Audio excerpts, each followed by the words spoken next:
from Abuja.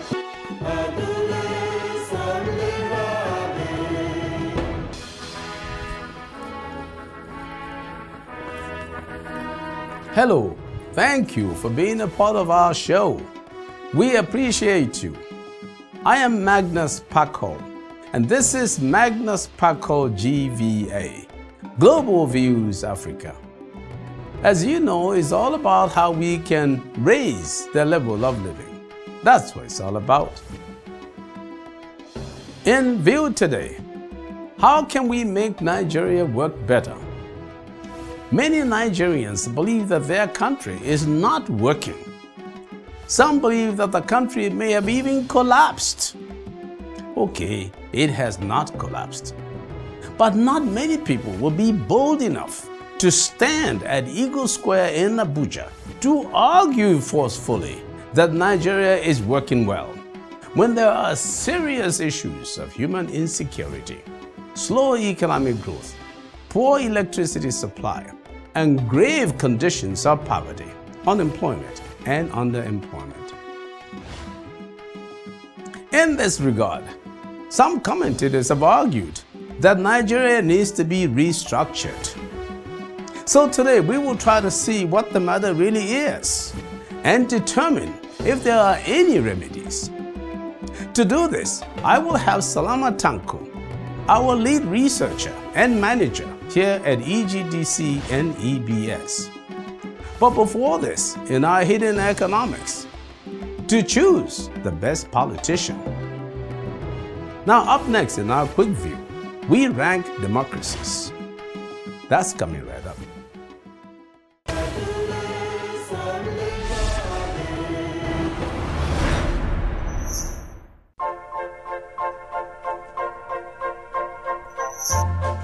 The Democracy Index of the Economist Intelligence Unit, EIU, provides a snapshot of the state of democracy worldwide in 165 independent states and 2 territories.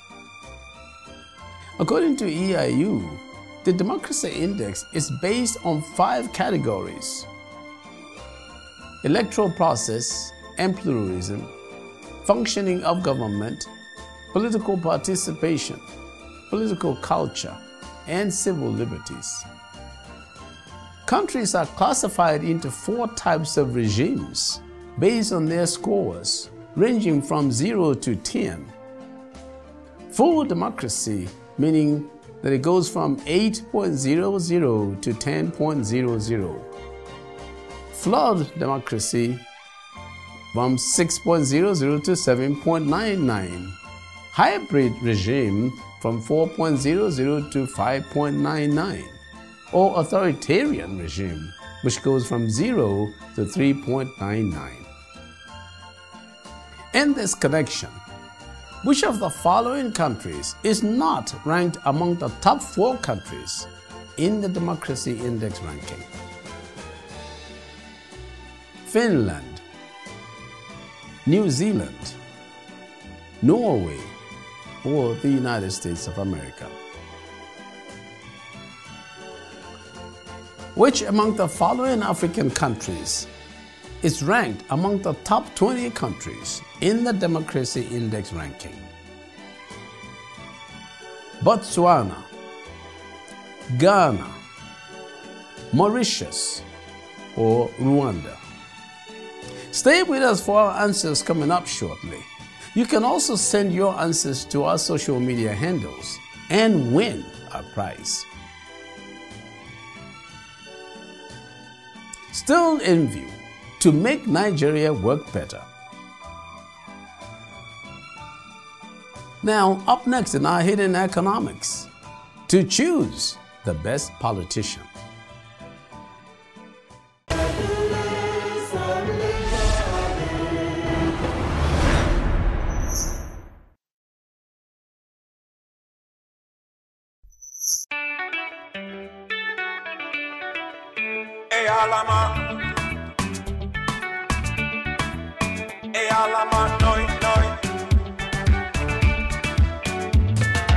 Mama so buri wingara banzi ya see sunshine. Endo za bwe chibera ya baby nga you are mine. Ubalolirwe nakusanga nga tuli mu dance. Enkusaba tuzine kunawe umunyigo squeeze. Kakuba chenganga, olabika nga tanchenga. Baby manya buli choenda, nenchikuwa kabunonenda. The song Kiaranga by Bobi Wine. Bobi Wine, whose real name is Robert Kyagulanyi Ssentamu, is a Ugandan politician, singer, and actor. He's a former member of parliament in Uganda. In 2021, he participated in the Ugandan presidential election, which he lost to the incumbent Yoweri Museveni, a result which Kyagulanyi and a large section of the Ugandan public have strongly disputed. On December 14, 2021, he was placed under house arrest by the government of Uganda. The song Kiaranga has all the trappings of a love song, but is indeed purely political. Kiaranga, loosely translated from Royankori, a Ugandan language, means it is too much, or she is overwhelming. One day you say you are on to Paraka, another day you say you are my UK. Anyadwe pingo itire mo junya olinganga taidindi mumede. Nayenga charenga, echana charenga mama. Singana lini na waka. According to Yusuf Serenkuma, a fellow at Makerere Institute of Social Research, the song Kiaranga is a story of a beautiful country girl that is coveted by two men. One of the contenders is rich and arrogant, while the other is regular, but more charming and creative. So while the richer man seeks to procure affection, corrupting the girl's father and offering the girl loads of pricey foreign currency and boxes of goodies, the poorer suitor invests in lyrical creativity and charm. And so the rich man shows up, clad in a suit, smartphone in hand, and with a muscular bodyguard. Meanwhile, the ordinary-looking contender appears by himself and simply begs for love. He comes up looking more romantic than the wealthier urban dude. So once the rich guy sees that he's losing, he snatches his bribe money and goodies back from the young girl's father and even attempts to resort to violence, hiring a gang of thugs to beat up the suave challenger. In a political context, quite often, the campaigning politician comes with bribe money. Well, in Nigeria they call it mobilization money, to win over innocent and often unsophisticated voters. However, if in the end, a community does not vote for the candidate, the politician denies them all the promises he made. So folks, let's look out for the politician that truly looks like he can do the job. You will know them by their fruits and by their humility and sincerity. I believe that quite often, people take bribes so that at least they got something, because they are not sure any promises will really be fulfilled. But taking a bribe distorts the market and can force you, the consumer or voter, to make a wrong or poor choice that hurts you more in the end.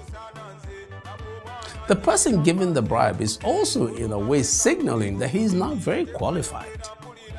He's inducing you to like him more.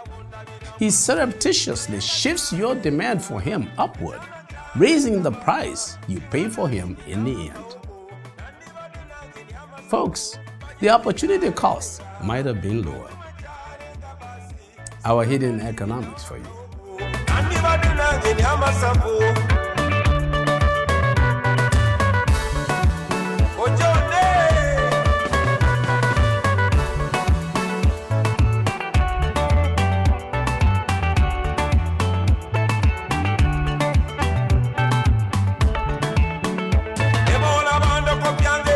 Kasidi manyika mukwano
Before we start our discussion, here are our quick view answers.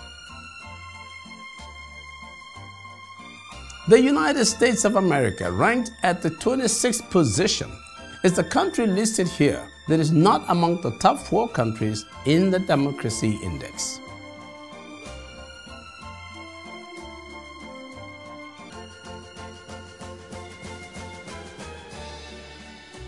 Mauritius is the only African country that ranks among the top 20 countries in the world in the Democracy Index. So let's get to it. How to make Nigeria work better. Nigeria has always been seen as a nation with great potential. How come after all these years, these potential seems unactivated? Today we will attempt to discuss the nature of the potential and evaluate how indeed it can be activated to make Nigeria better. And so to discuss this, I will have with me Salama Tanko, our manager and lead researcher here at EBS and EGDC. She will join me in the discussion when we come back. Stay with us, don't go away.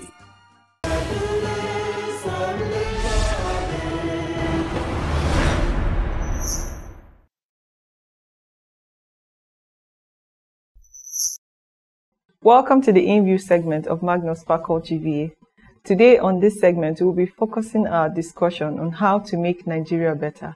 And with me today is Professor Magnus Sparkle. Welcome to this segment. Thank you very much. Looking at the situation that we are facing in Nigeria at the moment, the growing insecurity, unemployment is over 33%, and underemployment is also at over 22%. We see these issues growing, frustration among people. Where are the potentials that people are talking that we have as a country? We hear people talking, Nigeria has so much potentials. Where are these potentials that people are talking about? Yeah, very good question. Well, the people have always said that Nigeria has great potential. And I think that basically what they're talking about is in terms of the resources that we have. Whether they be human resources that we have, the human beings, we're a very large country in terms of population. And I think they're also talking about the material resources, in this case, the natural resources that we have, especially crude oil. And we have other minerals that we've not been able to mine as well as we could have. So when people talk about that potential, they also look at our ingenuity. Nigerians are a very creative bunch of people. So we do actually have potential. There have been people around the world that have thought that we're a disappointing country. Because when you look at the potential that we have, which as I just said, in terms of human and material resources, we really should be doing much better than we are doing now. Our GDP per capita should be much higher. It could be at least close to $10,000.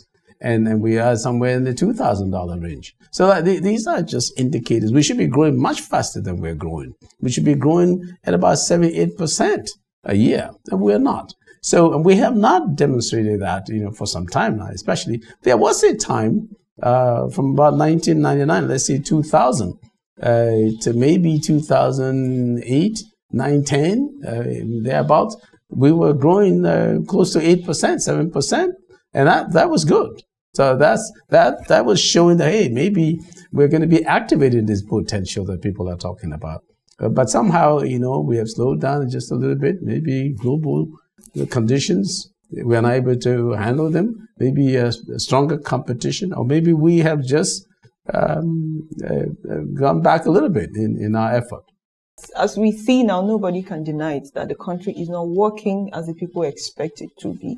Like most Nigerians, if you meet them and talk to them, they will tell you the country is not working. We see a lot of frustration among people, and we know that the country is not working. Like you said, we have leadership problems. Is that the reason why people are asking for restructuring? Do you think we need to restructure? Do you think we need to diversify? What do we need to do at this time to bring a little relief to people or sort of improvement in some of the sectors of the economy? Yeah, very good. Let's start with diversification. In a sense, we're diversified already. I mean, we're producing, we have crude oil that we're producing, we're producing agricultural products, we are manufacturing, we have telecom, but they are not competitive. Yeah, they're not globally competitive. Yeah. So the economy is diversified in a way, but it's just that the economy is not competitive. And the reason it is not competitive, for me, I think, is because of the human capital deficiency problems that we have. That means the operators in those sectors are not amongst the best in the world. So what do? Either you go out for partnerships, you bring people from other places to be a part of your team. They don't have to be from your country. They don't have to be from your region. You bring them in, as you see in some of the big teams around the world. You see that they have players from all over the world. They bring the best players. You have partnerships, so that's a type of partnership. You have training. So you train your people to become better. The thing is this, that what marks a country to be competitive, when we say the country should do better, is the ability to produce goods and services.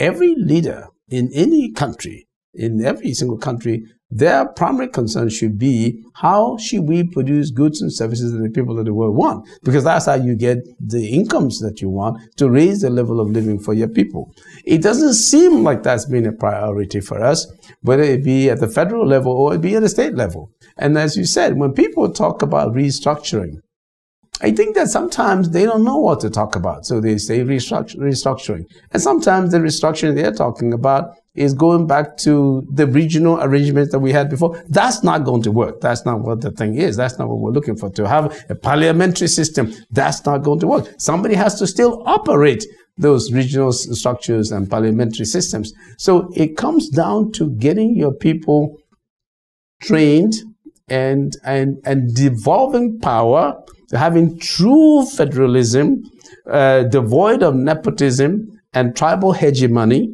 So you make sure that the whole country is at peace with the arrangement. This is what we have. It doesn't matter if you're Hausa, Yoruba, Igbo, Ijaw, Ogoni, or whatever it is, that you are a Nigerian just like anybody else. And if you are the best, we're going to put you on the field to play.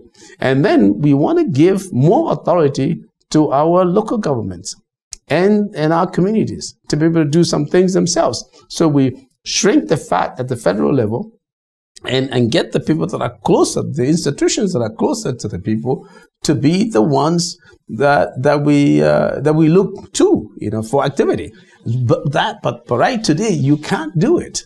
You can't just devolve powers that way to local government because they are not prepared at the local government to the extent that we want. So that means that we have to provide massive amounts of training. I'm Professor Magnus Paco, and I'm inviting you to join me in our meeting annual global conference of the Africa Forum at the University of Texas at Dallas, AFUTD.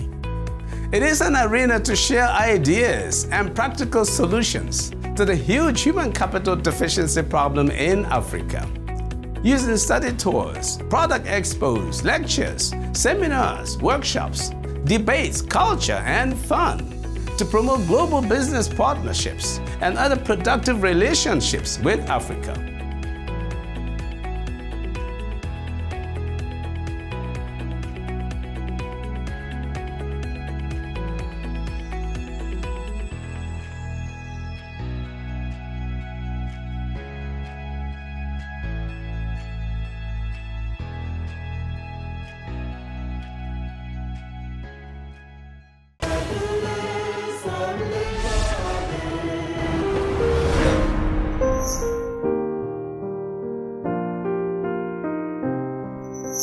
In 1983, the eminent African novelist, critic, and otherwise great Nigerian, Chinua Achebe, published a 68-page book titled The Trouble with Nigeria. The late Achebe attempted to address Nigeria's problems, challenging the complacency and seeming resignation of Nigerians to an uninspiring fate as a nation. Achebe tried to encourage the people to discard habits and tendencies he saw as inhibiting Nigeria from becoming a modern and attractive country. Interestingly, the main problem that Chinua Achebe saw even way back then was the failure of leadership. Because as he said, with good leaders, Nigeria could resolve its inherent problems of tribalism, lack of patriotism, social injustice, and the cult of mediocrity, indiscipline, and corruption. So essentially, the trouble with Nigeria is grave human capital deficiency. There is a reason why the Nigerian economy has been gradually going down the path of de-anchoring, with some of the major foreign investors that were serving as anchors leaving the country.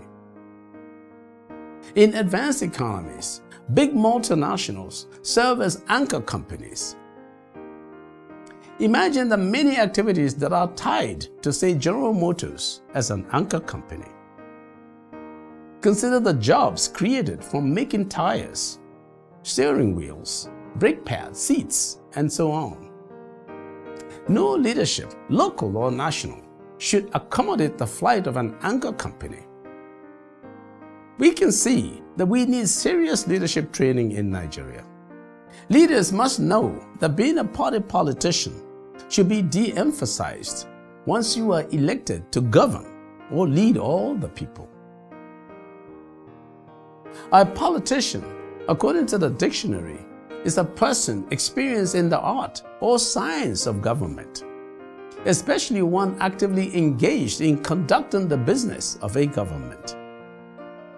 I don't think that Nigerians need the politician that is just engaged in party politics as a profession, because sometimes in a disparaging fashion, such persons are seen as primarily interested in political office for selfish or other narrow and often short-sighted reasons. So, how will the leadership training start? In Nigeria, it will start by having true federalism, free of nepotism or any ideas of ethnic hegemony.